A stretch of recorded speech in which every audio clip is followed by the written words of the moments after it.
Magandang gabi po mga kapatid, mga kaibigan. Ito po muli ang inyong lingkod, Brother Paul Dito Jose, pastor po ng Jesus Christ Baptist Church dito sa Santa Maria, Bulacan. And this is our time in the Word. And wala pong iba yan kung hindi ang salita ng Diyos. Welcome po ang bawat isa at tayo po ay nagagalak at nagpupuri sa Panginoon na meron ho tayong ministry na kagaya nito, na kahit na sa ngayon po ay limitado tayo sa ating mga pagkilos, pagtungo sa mga kapatiran o pag-hold ng mga home Bible studies, ay meron pa rin ho tayong pagkakataon na makapagsama-sama do online upang makapag-aral, makapagbulay-bulay ng salita ng Panginoon. Pero bago ho tayo dumako sa atin hong pag-aaral o pagbubulay-bulay ngayong gabi pong ito, ay ilang mga announcements po muna, paalala at pagbati. At unahin natin ho yung pagbati. Happy birthday po sa aking gwapong ama. Walang iba kundi si Brother Boy Jose. And kung di nagkakamali, 61st year ng kanyang kaarawan. So happy 61st birthday po, aking poging ama, pinagmanahan. At hindi lamang ho siya ama, kundi kamanggagawa, hindi lamang po kamanggagawa, kundi kapatid din sa Panginoon. So happy birthday po, and I thank God for you, at malaking blessing po at hamon sa aking buhay bilang lalaki, bilang Kristiyano. So I praise God for you. And also, gusto rin ho nating paalalahanan din naman ang atin hong mga kapatiran sa Sunday. Under GCQ na ho ang atin hong lugar. So, from 5 people ay inaalaw na ngayon ng government ang hanggang 10 mga katao. So, kung sakali ho meron tayong mga kapatiran na gustong sumama sa atin hong pagsamba, ito ho sa ating bahay-sambahan, ay please do let me know first before coming, para ho kung sakaling humigit sa 10 ay malimitahan natin, at yung mga paalala ay pwede ho nating ibigay. So muli, if you are planning to come to church this coming Sunday, 8:30 po ang simula ng gawain, pero please come some minutes early, dahil syempre i-check natin yung temperature, fill up tayo ng contact tracing form, and so on. So nawa ay magkasama-sama ho tayo sa pagsamba sa Panginoon. And kung di man, ay ang ating mga kapatiran ay ina-encourage ho natin na patuloy na makiisa, at utos ng Diyos na huwag nating pabayaan ang ating pagtitipon at makiisa kahit online, manood at sambahin ang Panginoon sa ating mga tahanan. Though we are very excited at hinihiling natin sa Diyos na dumating na ulit ang pagkakataon na tayo bilang mga Kristiyano ay makapagsama-sama ng pagsapara ho sa pagsamba sa Panginoon. Pag-pray din ho natin ang completion ng project ho dito sa ating church. Sa ngayon ho ay yung structural reinforcement ay tapos na. Ang ginagawa na lang ho ngayon ay mga beautification and improvement ho ng ilang mga bagay-bagay. So pag-pray ho natin yan na maging safe at maging maayos at mabilis yung pagkakumpleto. And I know na marami tayong mga kapatiran na masusurprise sa magiging magandang itsura ng ating bahay-sambahan. And also, pag-pray ho natin ang ating mga kapatiran na may mga karamdaman patuloy, sila Sister Jinjin, sila Brother Dave, and also ang recovery ni Sister Rain Sausa mula sa cesarean operation, ang health ng kanilang anak. At ganoon din po ang atin iba pang mga kapatiran. At si Sister Marica Adizas, pag-pray ho natin, at yung kanya pong mister, si Brother Jesnel, yung kanilang kalusugan, yung kalusugan ng mag-ina. So, pag-pray ho natin yung mga kapatiran ho natin. And I hope na ang ating mga kapatiran ay tumugon sa ating challenge to provoke one another. And isa ho sa magandang paraan yan, kahit di tayo lumalabas ng bahay, we can use our technology, just send a text, give a call sa ating mga kapatiran na matagal nating hindi nakakasalamuha o nakakausap, at just to encourage them and to ask for their prayer requests. I know that will be a blessing po sa kanila. And last na reminder po, mamaya pagkatapos po ng ating time in the Word, we will have our JCBC prayer room. And we're using that word room because we're utilizing the Facebook room. So pagkatapos ho ng ating time in the Word, just wait 1 or 2 minutes. I will just set up our prayer room. If forward ko ho yung link sa atin hong mga group chat, sa ladies fellowship, sa men's fellowship, and sa youth fellowship group chat. And then I would like us to come together sa prayer room for our prayer time. Ano po? So yun ho ang ilang mga announcements and atin hong mga paalala ho sa atin hong mga kapatiran. Well, ngayon hong hapong ito or gabing ito, excited ho ako sa atin hong titignan sa salita ng Diyos. At ang atin hong meditation or devotion will be coming from Psalm 2. Second Psalm. Ano ho? Just for a technicality, wala hong chapter, hindi ho chapter kasi ibig sabihin ng chapter ay hati, but these are complete psalms. Ano ho? So hindi to hati-hati ng awit. So hindi siya Psalm chapter 2. Technically hindi ganun katamang sabihin ng Psalm chapter. So second Psalm or Psalm 2 or Psalm number 2, that those are the better ways na sabihin po yun rather than Psalm chapter 2. So again, Psalm 2, nandun ho tayo, and I hope you have your Bibles ready, open to Psalm 2. And ito hong Psalm 2, just to give us a bit of background, it is called a coronation psalm. A coronation psalm. At pag binasa ho natin, makikita nyo mamaya, bakit ito sinawag na coronation? Pagkukorona. Sabi pa ho dun sa ilang mga nabasa ko ay kadalasan daw ito'y inaawit tuwing may bagong hari na uupo sa trono. At ito ho ay nagsisilbing paalala hindi lamang sa mga kasaysayan kung hindi maging sa napakatinding katotohanan na sinabi ng Diyos at mga pangako ng Panginoon. And we will see later that its greatest fulfillment or its final fulfillment is in our Lord Jesus Christ, because He is the King of Israel.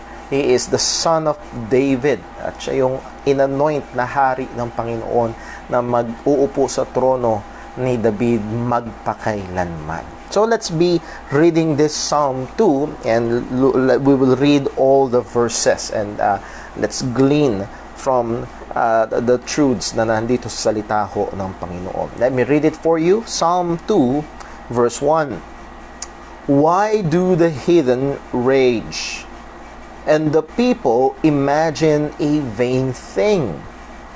The kings of the earth set themselves, and the rulers take counsel together against the Lord and against His anointed, saying, Let us break their bonds asunder, and cast away their cords from us. He that sitteth in the heavens shall laugh. The Lord shall have them in derision.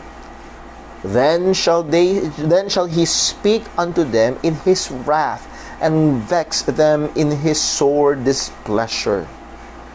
Yet have I set my king upon my holy hill of Zion. I will declare the decree. The Lord hath said unto me, Thou art my son, this day have I begotten thee. Ask of me, and I shall give thee the heathen for thine inheritance, and the uttermost parts of the earth for thy possession. Thou shalt break them with a rod of iron, and shalt dash them in pieces like a potter's vessel. Be wise therefore, O ye kings, be instructed, ye judges of the earth. Serve the Lord with fear, and rejoice with trembling. Kiss the Son, lest he be angry, and ye perish from the way. When his wrath is kindled but a little, blessed are all they that put their trust in Him. Pagpalain po ng Diyos ang pagkabasa ng Kanyang mga salita. Sandali ho tayong manalangin. Panginoon naming Diyos, aming Ama, muli nagpapasalamat kami sa kabutihan mo sa amin na patuloy mong pinapakita, pinararamdam. Tunay, O Diyos, alam namin na hindi kami karapat-dapat sa anumang bagay na mabuti. Kung ibabase mo, Panginoon, sa aming buhay kahapon, alam namin ang aming mga pagkukulang, nandoon ang aming mga kasalanan. Kung kaya't kung doon nakabase, ang karapat-dapat sa amin ay parusa, hatol. Pero Panginoon, dahil sa iyong biyaya, dahil sa iyong awa, dahil sa iyong kabutihan, dahil sa iyong pagmamahal, hindi mo kami nilagay sa parusa, kundi lalo't higit kami binigyan mo ng kaligtasan sa pamamagitan ni Kristo Jesus. Hindi mo lamang kami binigyan ng kaligtasan, O Diyos, kami ay pinagpala mo ng lahat ng spiritual na pagpapala sa kalangitan dahil kay Kristo. Salamat po, O Diyos. At hindi lamang po mga spiritual na pagpapala, nahandun din ang iyong kamay na sagana sa mga pisikal, material na pagpapala sa amin. Hindi mo kami pinagkukulang, hindi mo kami pinababayaan. Sinusupply mo ang aming mga pangangailangan. O Panginoon, salamat po.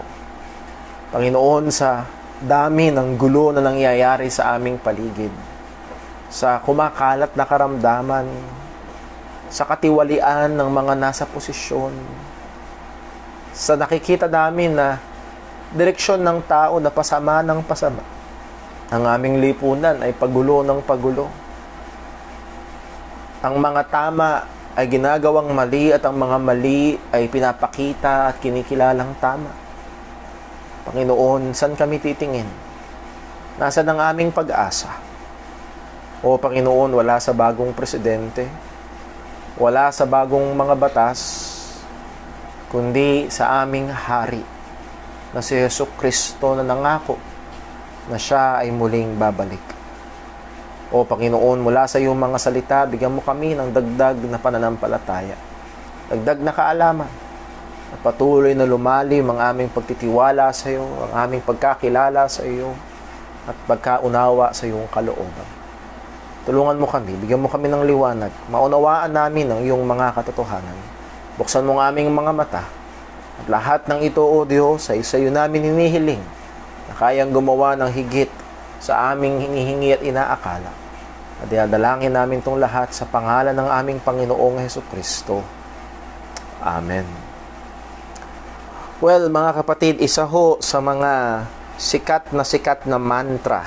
Sinabing mantra, yung paulit-ulit na sinasabi. Mga motto ng mga tao na pag merong silang bagay na gustong gawin ay isa sa mga lagi lang sinasabi is just think positive. Ano man ang nangyayari, just think positive. Or kapag meron namang group project, ay isa sa mga binibigyan nila ng the thing is we can do everything if we will just work together. Cooperation.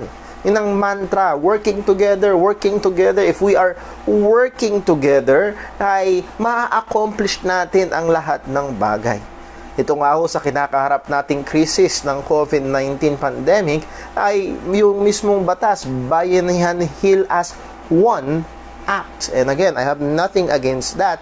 Pero ang punto noon is just to work together, we can do many things. Yes, humanly speaking, ito ay maaaring may katotohanan. At marami ng mga tao ang napalakas, na-encourage, at oo, maaaring may nagawa at may naabot because they remained positive or they worked together.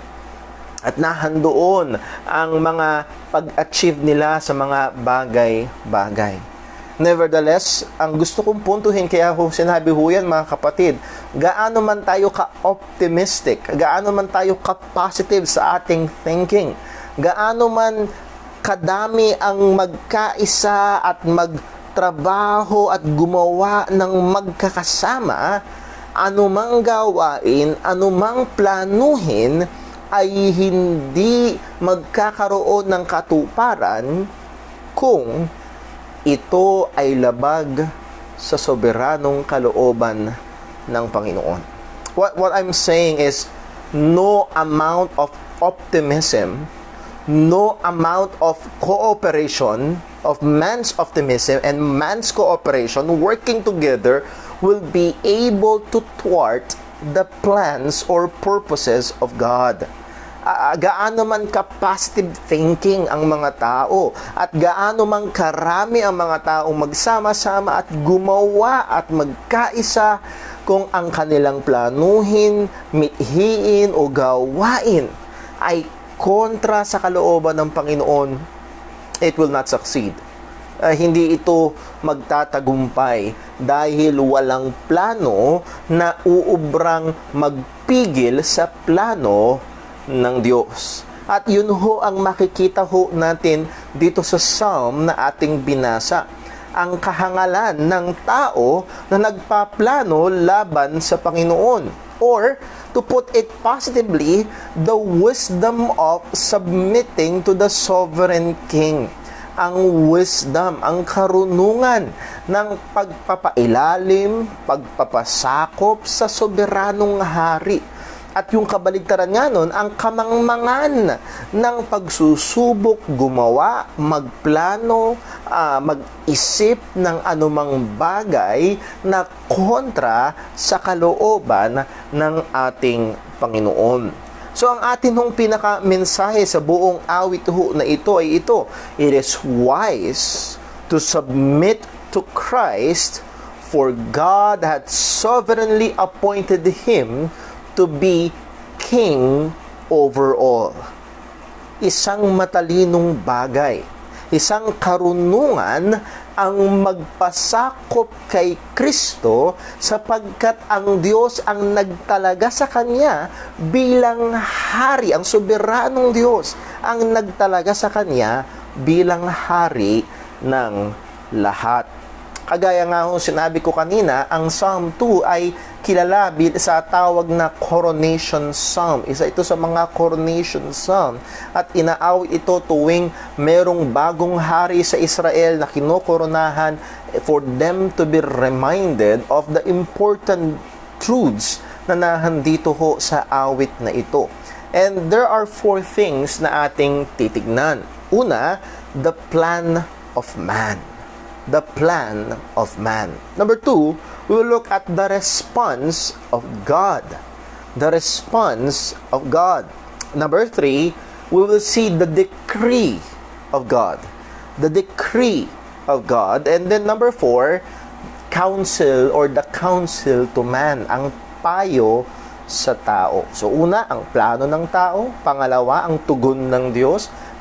Pangatlo, ang dinesisyonan ng Panginoon, tinadhana ng Panginoon, and then pang-apat, ang payo sa tao. So tingnan ho natin, and itong psalm na to ay napakaganda ng pagkaka-compose. Ito'y hati-hati sa ito'y hati sa 4 na mga stanza and 3 verses kada stanza. So point 1, verses 1 to 3. Point 2 or stanza 2 verses 4 to verse 6, and then point number 3 or stanza number 3 verses 7 hanggang 9, and then stanza number 4, which will be our point number 4, verses 10 to 12. So these are very good yung composition niya. Well, lahat ng psalm, pero makikita ho natin dito yung genius ng composer ng psalm na to. And again, because it is under the inspiration of the Holy Spirit. So tignan ho muna natin the plan of man. Verses 1 to 3. Verse 1, ano po ang sabi? Why do the heathen rage and the people imagine a vain thing? Now, sa isang simpleng pagbasa o sa unang pagbasa, maaaring ang tingin natin dito ay it is an inquiry, it is an interrogative sentence. Why? Bakit? At maaaring nagtataka. Ano ang rason? Bakit sila nagagalit? The heathen, yung mga hindi mananampalataya. Bakit ang mga tao ay nag-iisip ng mga bagay na walang katuturan, walang kakwenta-kwenta, walang laman, hindi magsasucceed. Maaaring ang unang basa natin dito ay ayan, pasensya na ho, nawala yung ating internet signal. Pero what I was saying is verse number 1, ang sa unang basa ay tila baga, why do the heathen rage and why the people imagine a vain thing? So para bang ito'y interrogative question, bakit? At naghahanap ng rason. Well, if we will approach it that way, alam natin na ang rason ay sapagkat ang tao ay nahulog sa kasalanan. At ang tao ay rebelde sa Panginoon. At ang tao ay ayaw sa Diyos. Ang sabi ng Romans chapter 3 verse 10, walang nasusurat, walang matuwid, wala kahit isa, walang nakakaunawa. Verse 11, walang humahanap sa Diyos. Ang tao ay hindi naturally nakakiling patungo sa Diyos. Actually, biblically speaking, ang tao ay nakakiling palayo sa Diyos. Rebelde sa Panginoon. So if we will look at it in an interrogative way, ibig sabihin nagtatanong, there is an answer because man is sinful. Because man is naturally rebellious against God. Pero itong verse 1 ay hindi actually interrogative ang kanyang mood. Ito actually is a rhetorical question. Ito ay nagtatanong hindi dahil naghahanap siya ng sagot, kung hindi meron siyang itinutulak na katotohanan. Na itong bagay ho na ito ay hindi nagtatanong dahil gusto niya ng kasagutan, kung hindi ito ay nagpapahayag ng amazement. Para bang halimbawa ay nagsama-sama ang 5 lalaki na naglalaro sa kanto. Diyan sa kanto, sa kalsada ng basketball. At nagsama-sama sila at lalabanan nila si LeBron James, si Stephen Curry, si Dwight Howard, at mga NBA All-Star players. Mamamangha, bakit nila lalabanan yun? Anong iniisip nila? Bakit nila lalabanan sila LeBron James? Bakit nila lalabanan itong mga napakahusay, napakalalaki na mga ano yun? That's the approach. Yun yung atmosphere, yun yung tono nito ng verse number 1. It is not a question but an amazement. Why? Why will people imagine vain things? Why are they enraged? At sa paanong kaparaanan ito nahahayag? Verse number 2, the kings of the earth set themselves and the rulers take counsel together. So naroon, ito yung sinasabi ko kanina, maa-achieve natin ang lahat basta magsama-sama lang tayo, magkaisa. At narito ang mga hari, narito ang mga rulers in our day, narito ang mga presidente, mga prime minister, yes, mga hari, nagkaisa-isa ang lahat ng world leaders. Forget EU, forget ASEAN, forget those. Dapat talaga nagkaisa-isa sila. Lahat. Again, walang masama na magkaisa, pero dito ay kalokohan ang kanilang pagkakaisa. Kamangmangan ang kanilang pagkakaisa. Walang katuturan. Bakit sila nagkaisa sa ganitong bagay? At saan ba sila nagkaisa? Tuloy natin ang verse 2. The kings of the earth set themselves and the rulers take counsel together against the Lord and against His anointed. Hindi masama ho ang magkaisa. Pero kung magkakaisa laban sa Diyos, bakit? Asa kang manalo? Anong katuturan? Anong mararating kapag nagkaisa laban sa Panginoon? At anong sinasabi nila? Let us, verse 3, let us break their bonds asunder and cast away their cords from us. So this speaks of God's rule, God's authority over them. Itong bonds, itong yoke na ito, itong fetters na ito, they want it to be cast away. Gusto nilang mawala ang rule ng Panginoon, yung paghahari ng Diyos sa kanila. Ayaw nila na merong mas mataas sa kanila.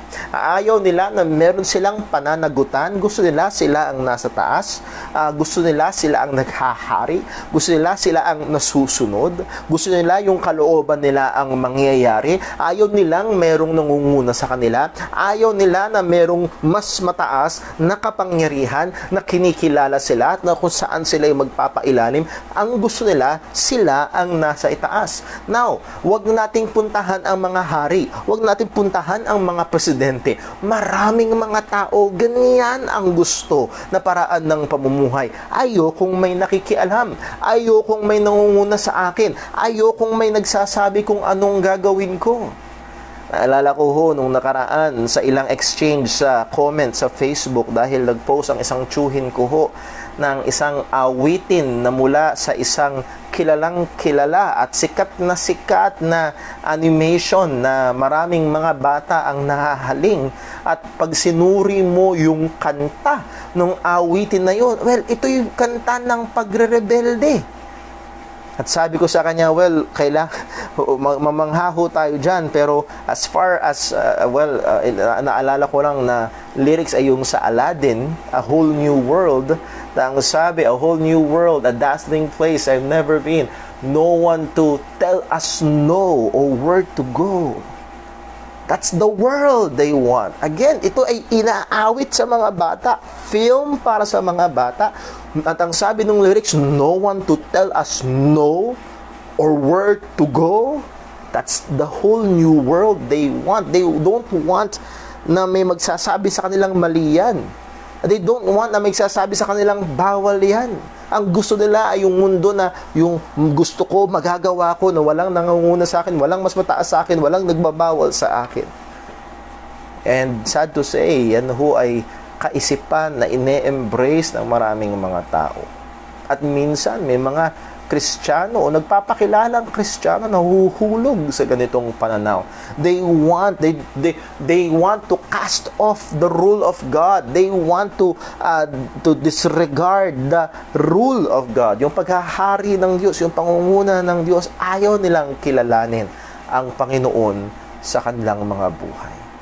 So you don't need to be a president or a king to do this. And when we do this, the question of the Bible is, why are you doing it? Bakit mo ginagawa yun?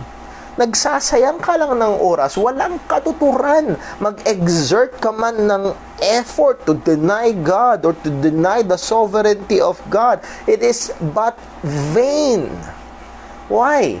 Because magsama-sama man ng mga tao na ikaila ang paghahari ng Diyos, hindi nila maninegate ang katotohanan na ang Diyos ang soberano sa lahat ng bagay.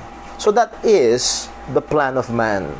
They come together na upang mag-isip, magplano kung paano nila aalisin ang paghahari ng Panginoon sa kanilang mga buhay. Well, what is the response of God? What is the response of God? Ang Diyos kaya ay nasa langit na pinagmamasdan niya na nagkaisa-isa na ang mga hari, nagkaisa-isa na ang mga nasyon, nagpulong na sila at magre-rebelde sila laban sa Panginoon. Ang Diyos kaya ay nagpapabalik-balik sa kanyang throne room at nag-aano ng kanyang dali, anong gagawin ko? Nag-aalala na ba ang Panginoon? Is he in trouble? Was he put into an anxious state na siya doon yung kanyang pagkabalisa na hindi niya alam kung anong gagawin sapagkat pinagkaisahan siya ng mga tao? Is that the response of God? No. Anong sabi sa verse 4? He that sitteth in the heavens. Pause muna po tayo doon. Tingnan muna natin yung sinabi. He, and that is none other than God. And how is God characterized? Paano siya dinescribe? Sitteth in the heavens. And the image is God is sitting not in a normal chair, but sitting in His throne. Ang image na ito, siya nakaupo sa kanyang trono. Now, alam natin this is anthropomorphism because God has no physical body parts and hindi niya kailangan talagang literally maupo sa isang trono. But this speaks of His authority, of His kingship. No matter what nang gawin ng tao na i-deny ang paghahari ng Diyos, i-deny ang pagiging soberano ng Panginoon, the truth is God is still sitting on His throne. ano man ang ating pananaw sa paligid, ano ba ang nangyayari, para yatang out of control na itong COVID-19 na ito. Para bang out of control na ang pagbagsak ng ikot? Para bang out of control na ang kalagayan ng pamilya ko o ng buhay ko o ng kalusugan ko? Let us be reminded, brethren, God is sitting on His throne. Nakaupo pa rin siya sa trono. At siya pa rin ang naghahari. At anong tugon ng Diyos na ito na nakaupo sa trono? Hindi lang basta kung saang-saang trono. Ang sabi ng salita ng Panginoon, He that sitteth in the heavens. Pinapakita ito yung kataasan ng kanyang trono. And kung inyong naalala, kapag nilalarawan ang trono ng mga hari, ito'y kadalasang nakataas, naka-elevate. It shows authority. And the higher the elevation is supposed to be an image of the higher their authority is. At dito nilalarawan, God seated on His throne in the heavens. Yung trono niya ay ito yung pinakamataas, pinakadakila. He is sovereign over all.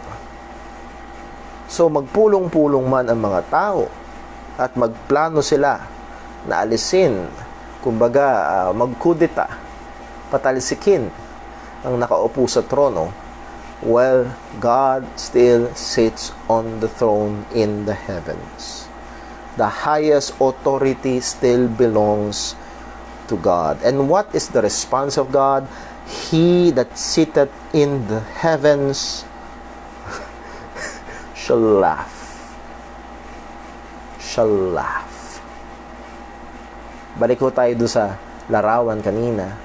Magkakasama sa isang team si LeBron, si Stephen Curry, si Davis, si Kawhi Leonard at si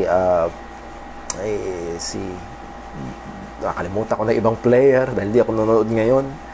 Basta, as in, mga all-star, high-calibrated player. At narito ang limang Pilipino na walang katangkaran na hindi ganun kahusay at kulang na kulang ang kakayahan. Hahamunin itong sila.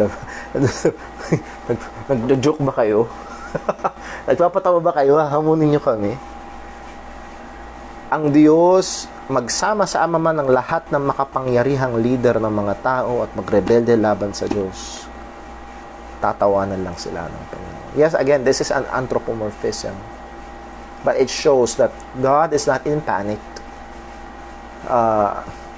Minsan sa dami ng nangyayari, lumilindol, nagkakagera, may sumasabog, at merong tumakalat na karamdaman. Usong-uso sa social media na nagsasabi, parating na ang Panginoon, na lumalabas ulit yung mga tungkol sa 10 taon ko nang nakikita yon yung tungkol sa mga micro-Jesus, yan na, one World Cup, lalalala. Oo, mga kapatid, nais ko magbigay comfort ito sa atin. Ano man ang planuhin ng makasalanang tao laban sa Panginoon, God who sitteth on His throne in the heavens shall laugh. Tatawanan lang sila. The Lord shall have them in derision. This is the response of God. The Lord shall have them in that word derision, meaning to ridicule, to mock, hahamakin lang ng Diyos. Ano yung ginagawa nyo? As if may chance kayo. Ano yung pagtitipon na yan? Ano yung pagpaplano na yan laban sa akin? As if may magagawa kayo. Ano yan? Na para bang langgam na nagpaplanong gapiin ang elepante. O mga kapatid, walang anumang tsansa.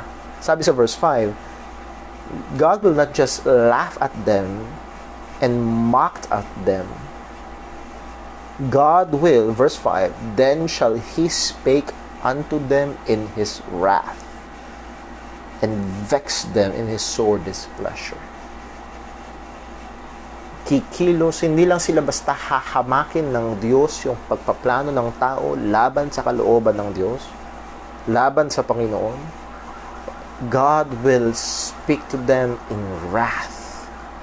Nakandoon ang pagkilos ng Diyos laban sa kanila. God will vex them. The word vex will terrify them. Isang salita lang ng Diyos, magsalita lang ang Panginoon, they will be destroyed, they will be terrified. Anong sasabihin ng Diyos? Anong sabi ng Panginoon sa lahat ng ito? Verse number 6. Yet, ang sabi, then shall he speak. O then shall he speak. He will speak. May sasabihin ng Diyos. Ano yung sinabi ng Panginoon? Verse 6, yet have I set my king upon my holy hill of Zion. Okay, kayong mga hari ng sanlibutan, nagpaplano-plano kayo laban sa akin. Ano ngayon? Ano yan? Anong kalokohan yan? Ang hari ko ay ilalagay ko sa Zion. I will install my king who will bear my rule.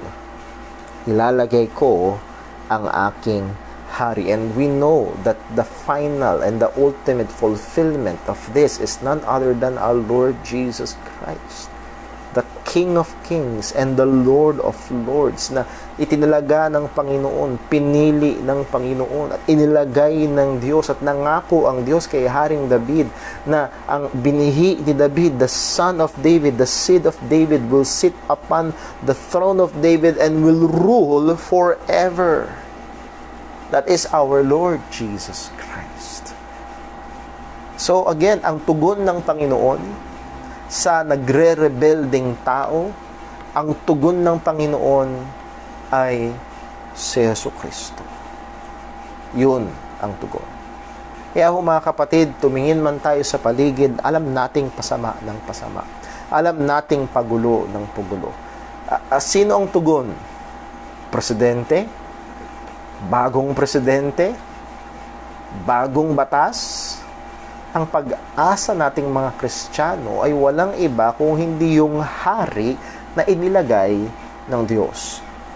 Walang iba kundi ang ating Panginoong Jesucristo. Well, we must carry on. Ang sabi, verse 7, titinaman ho natin ngayon, the decree of God. So the response of God, tatawanan lang sila. The response of God, He will respond to them in His wrath. They will be terrified. And the response of God is this, magre-rebelde kayo, magpaplano kayo na ayaw nyo ng I will set my king, my chosen king, who will rule. Ilalagay ko at wala kayong magagawa. Wala kayong magagawa. Ang sabi sa verse 8, the decree of God. Verse 8, verse 7, I will declare decree. And this is, kung yung una, ang nagsasalita ay yung mga taong rebelde, let us cast off our cords and so on. Doon sa pangalawa, the response of God, ang magsasalita ay ang Panginoon, ang Diyos, ang Ama. And then sa pangatlo, ang magsasalita is the installed king, ang hari na inilagay ng Panginoon. I will, sabi niya sa verse 6, I have set my king, inilagay ko doon yung aking hari. Now, itong hari na ito na inilagay ng Panginoon ngayon ay magsasalita. Verse 7, I will declare the decree the Lord had said unto me. This is the decree of God. Ito yung pinlano ng Diyos. Ito yung minagaling ng Panginoon. Ito yung desisyon ng Panginoon. At sasabihin niya, ito yung sinabi sa kanya ng Panginoon. The Lord had said unto me, Thou art my son. This day have I begotten thee. I know na may mga kulto na gumagamit nitong sabi ng salita ng Panginoon na this day I have begotten thee. Tingnan mo na, begotten, pinanganak, yun daw yung time na nagsimula lang si Jesus. Si Jesus ay may simula. Well, alam natin na yun ho ay mali. Alam mo ho natin na ang ating Panginoong Kristo bilang Diyos ay walang simula. In John chapter 1 verse 1, in the beginning was the Word, and the Word was with God, and the Word was God, and He is eternal. Wala siyang pasimula at wala rin siyang katapusan. Pero ano tong sinasabi that this day I have begotten thee? What is that day? Ang sabi ng salita ng Diyos sa verse 6, I set my king upon my holy hill of Zion. So that is the time marker. The time that the king was set is the time that he is begotten of God as king.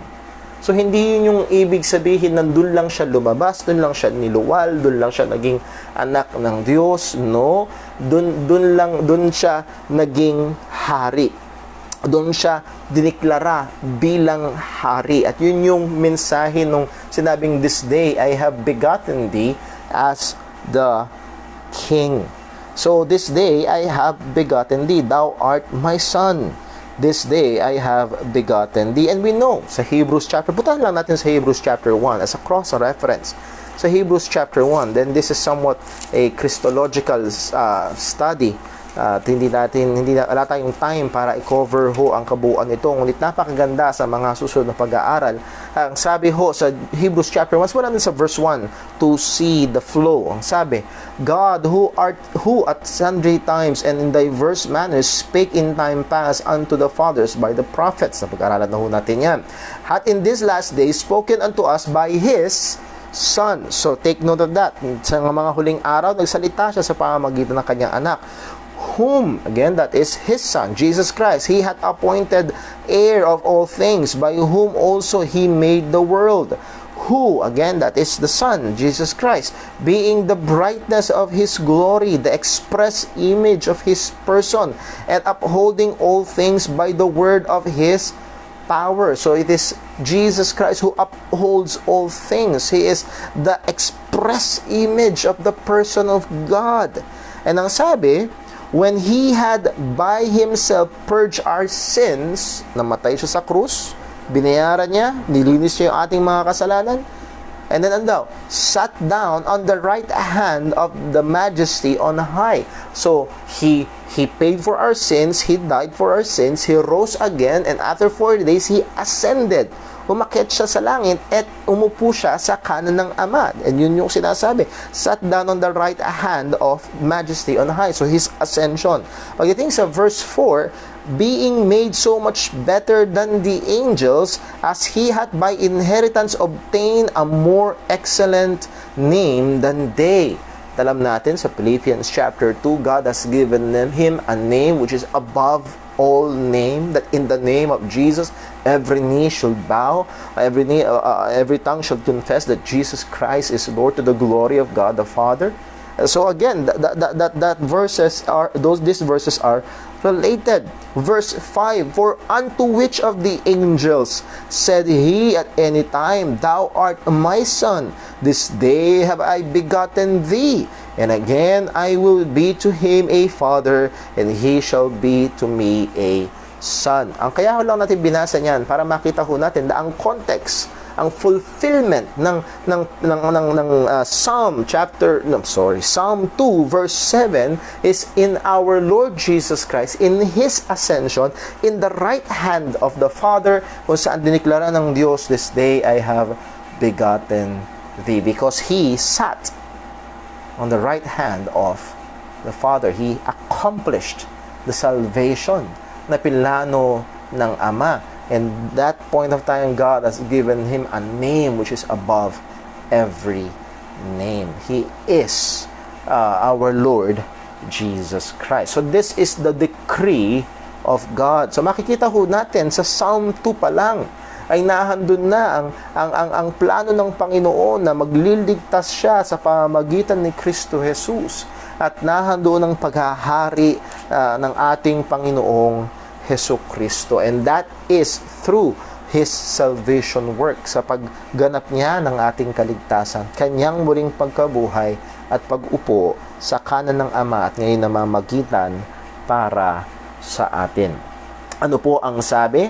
Punta na tayo sa verse number 8. Verse 8, Psalm 2 verse 8. Ask of me, and I shall give thee the heathen for thine inheritance, and the uttermost parts of the earth for thy possession. So that is the word of the Father to the Son. Hingin mo sa akin, ibibigay ko sa iyo. At walang pinangako ng Panginoon. Ang sabi sa Book of Revelation, the kingdoms of this world has become the kingdom of Christ. And again, lahat ng ito, isang araw susuko sa harapan ng Panginoon. Mapapailalim sa paanan ng ating Panginoong Hesukristo until He makes His enemy His footstool. Even the enemies of Christ, kahit yung mga nagpaplano na magrebelde laban sa Panginoon, they will be submitted. Sabi nga ho nung isang, hindi ko maalala kung sino nagsabi, lahat ng tuhod ay yuyukod.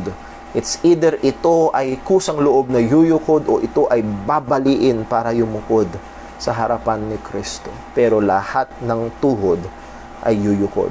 Kaya nga ho, napakalaking kahangalan ang mag-isip magrebelde laban sa Panginoon. Napakalaking kahangalan ang mag-isip ng bagay na taliwas, gustuhin ang isang bagay na alam natin na ayaw ng ating hari, na ayaw ng ating Panginoon. It is just doomed to fail. Doomed to fail. Halimbawa, young people ka, nag-iisip ka na manligaw o magpaligaw sa unsaved or makipag-engage sa relationship sa unsaved, it is doomed to fail because it is against the will of our King. Nag-iisip ka na lumayo sa Panginoon, tumigil sa pag-church, nasanay ka na lang ng YouTube Baptist Church o Facebook live stream church, yun na lang ang iyong inaatidan. Well, it is doomed to fail. Why? It is not the will of God. Ang gusto pa rin ng Panginoon ay magtipon-tipon tayo, magsama-sama tayo, and sa pansamantala, ito yung ating ginagawa. Pero hindi ito yung normal na kalooban ng Panginoon, tinakda ng ating Diyos para sa kanyang mga anak. So, any plan against God is doomed to fail. So, kung magpaplano ho tayo, ay siguraduhin natin huwag tayong magpaplano ng anumang bagay, huwag tayong mag-iisip ng anumang bagay na alam natin na kontra o labag sa kalooban ng Panginoon. Tuloy natin verse 9, anong sabi? Thou shalt break them with a rod of iron. Thou shalt dash them in pieces like a potter's vessel. This is how the king will rule. Yung isinet ng Diyos na hari sa muling pagbabalik ng ating Panginoong Jesus, kapag siya'y naghari na dito sa lupa, He will rule with the rod of iron. This is His scepter, and the iron represents how He rules. It's an iron rule. Ito ay matigas, ito ay mahigpit sa katuwiran. Sa katuwiran. Hindi uubra ang anumang kalikuan, hindi uubra ang anumang paglabag sa kalooban ng Panginoon. This is a rod of iron, and He shall dash them in pieces like a potter's vessel. Yung palayok, binasag, wasak. At lahat ng magre-rebelde sa Panginoon, yun ang kakahinatnan. Well, last point, that's the decree of God. The decree of God. Last point, the counsel to man. Kung ganun ang kalagayan na ang Diyos ay soberano at yung nilagay niyang hari ay hindi magagapi at siya ang maghahari ng mahigpit na matuwid at siya ay hindi maaalis. Ano ang counsel? Ano ang payo? Anong marapat gawin? Well, verse 10.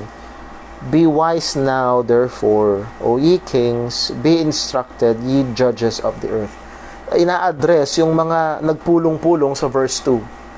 Yung mga nagpulong-pulong ng mga hari, mga rulers, mga judges, nagpulong-pulong sila na magrebelde. Ngayon, itong mga taong ito na nagpupulong-pulong, pinakita ito ang plano ng Diyos. Walang saysay na magrebelde kayo laban sa Panginoon.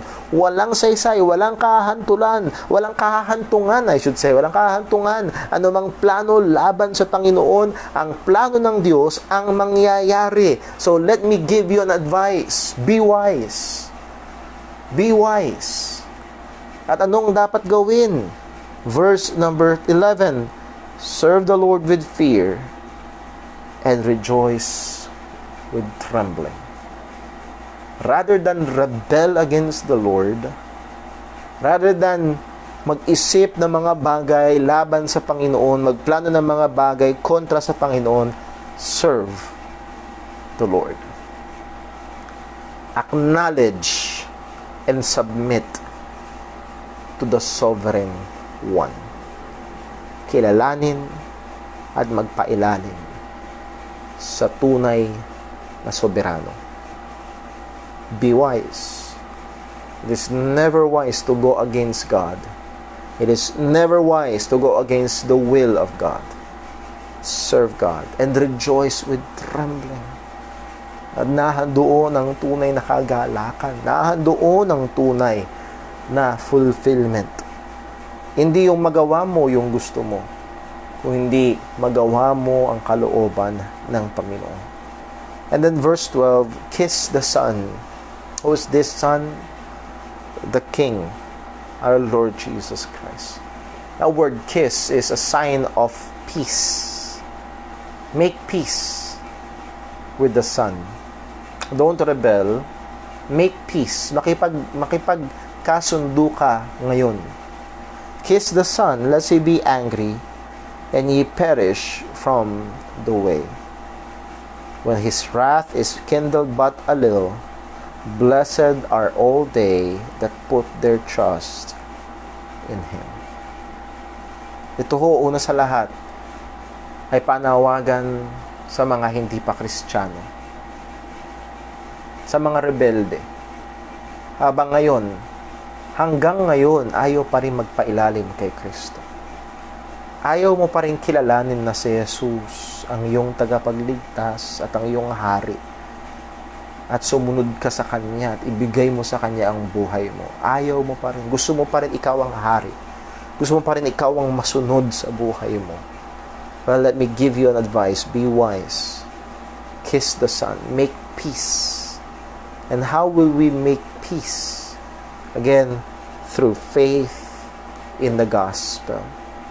Sabi ng Romans chapter 5, therefore, being justified by faith, we have peace with God through our Lord Jesus Christ. You must believe the gospel, na siya'y namatay para sa iyong mga kasalanan, nilibing at muling nabuhay. If you will truly believe that, if you will truly put your trust in the finished work, sa ginawa ni Jesus na pagliligtas, ang sabi ng salita ng Diyos, you will have peace with God. Kiss the Son, lest he be angry, and you perish from the way, when his wrath is kindled but a little. Hanggat hindi pa puno ang galit ng Panginoon.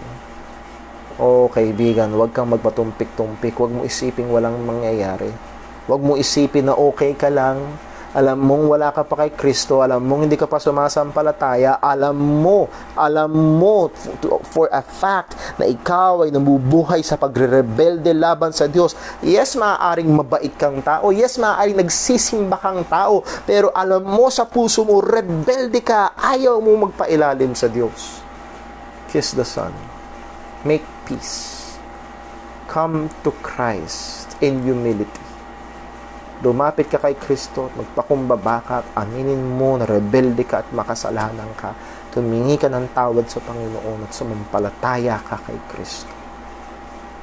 Habang maliit pa lang yung galit niya, huwag mo hintayin na imulat mo ang iyong mata sa lugar na kung saan ibubuhos ng Diyos ang puot niya ng walang halo. Purong galit ng Diyos, walang hanggan sa impyerno. So again, first of all, challenge sa mga hindi pa Kristiyano. Make peace. Stop your rebellion. Make peace. Pangalawa, sa mga Kristiyano na, at merong mga Kristiyano na nahuhulog, nadadapa, natutukso. Again, any plan against God is doomed to fail. Kung natutukso tayong sumunod sa agos ng sanlibutan, let us keep on submitting sa ating hari. And let this be also a comfort. Ano man ang nangyayari sa ating paligid, Nakikita man natin sa balita na kung ano-anong masamang nangyayari, pangit na nangyayari, pasama ng pasama. Ang mga kasalanan ay binibigyan ng proteksyon ng batas, ginagawang legal ang mga bagay na kinakasuklaman ng Panginoon.